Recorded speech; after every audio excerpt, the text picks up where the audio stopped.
All right, I think we got the whole setup going. What is going on, everybody? Today is day number 92 of the series. As I said in yesterday's video, Lexington is currently snowed in. It's pretty deep out here. I think we got like 10 inches of snow. We're trekking it right now. I figured we'd make a walking in the snow video. This goes for rain and snow for some reason, and I'm definitely not the only one, but I think it's so peaceful walking outside, especially at night if it's raining or snowing. And it's funny because like the first part is always like kind of like getting used to it's kind of bad, but after you get acclimated, I guess you could say, it tends to be really enjoyable. And I think you can apply that to a lot of things. After you get acclimated, trying something new, it's always going to be uncomfortable, or like doing anything that's uncomfortable once you're acclimated always gets a little bit better. But like I said, it's day number 92 of the series. It is Zane here. As always, I appreciate you guys for tuning in. So today was a good day. We've been snowed in, so I've been spending a good amount of time at home with the fam, doing a little bit of writing, doing a little bit of brainstorming, stuff like that. I hope everybody's day went well.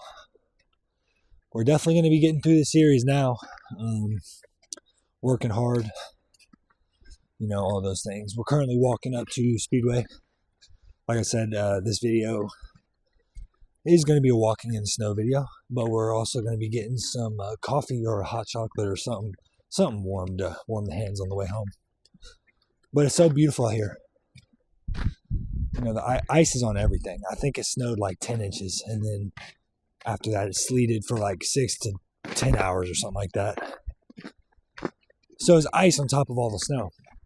This morning it took like an hour just to get in the car and to get it cleared off. And then it took me another 20 minutes to get it out of the parking spot. But that's just one of the things of dealing with snow. But I'm excited, man. It's this YouTube shit, content shit. I know I'm not the only one that be going back and forth with it, because it's hard to balance trying to. And this really goes for more than just content, but like it is hard to chase your dream. It's hard to go against the normal. It's hard to go against the grain. It's uncomfortable taking those risks. It's uncomfortable, doing stuff that's not promised. I was just on the phone with a buddy the other day saying, part of this 111 for me is just the fact of getting 111 videos out.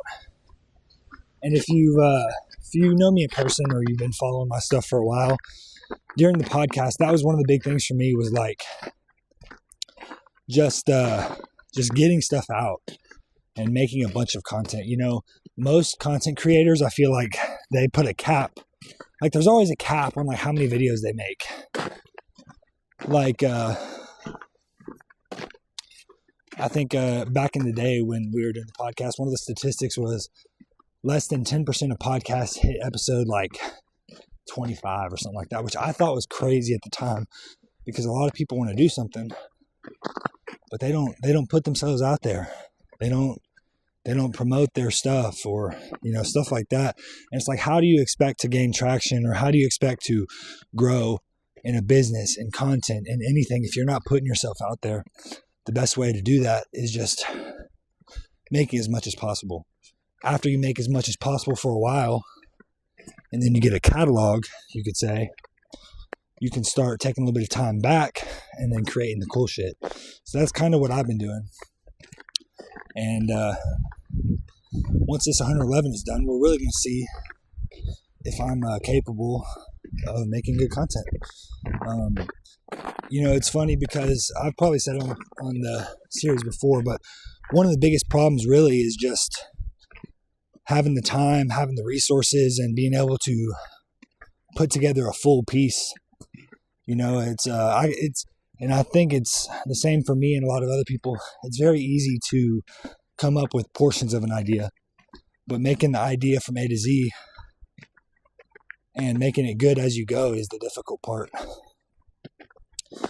But yeah, we're out here walking in the snow.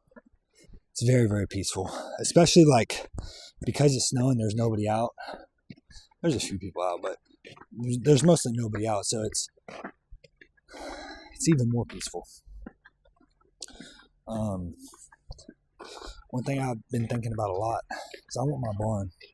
And I think this is a common thing for people in 2025 in this new era. Hold on. It's going to be loud probably. I think it's such a common thing now for people that live in the city or live in the suburbs around the city. I think it's a common thing for them to want to get out. Where it's like everybody wants to have, not everybody. Hold on. I think there's a good portion of people that want their space, that want, a farm, or they want animals. They want, want something that they can call their own without somebody being right on their ass. That's definitely me.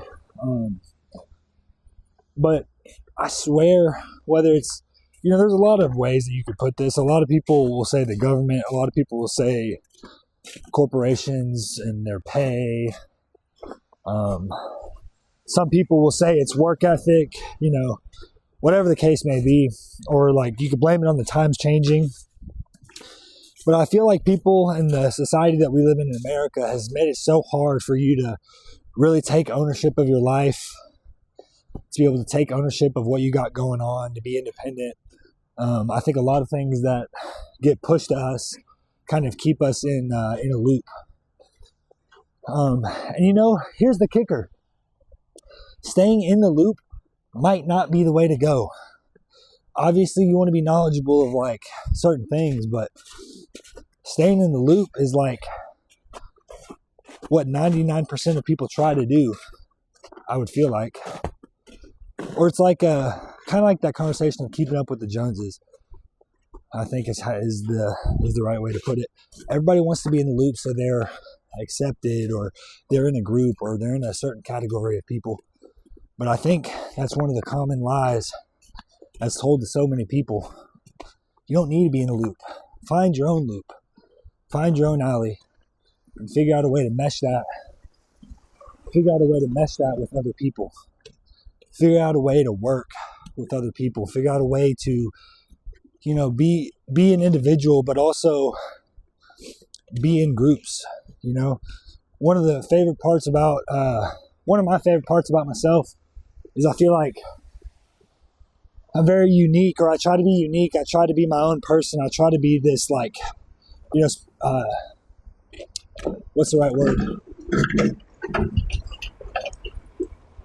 We'll just say it like this. I try to be unique and individual, but I also can have almost any conversation with anybody. I can talk to a lot of people about lots of different subjects, lots of different topics. And I think if you're one of those kind of people that likes to talk to people, which I think everybody should, but that's a whole nother conversation. But we're almost up here at the store. I think I'm done rambling. Tried to put a few points that I've been thinking about today and recently up in this video, but I think I'm going to quit rambling. Going to get this hot chocolate, going to walk back. Hope everybody's had a wonderful day. I appreciate you guys for tuning in. Please drop a comment, anything. Tell me if you like the video. Tell me what you think we should post. Tell me how your day went. Hate on me. I don't care, honestly. Just comment something. And if you did like the video, leave a like. Don't forget to subscribe. As always, we've got a lot coming in the future. And I will see you guys tomorrow for day number 93. Peace.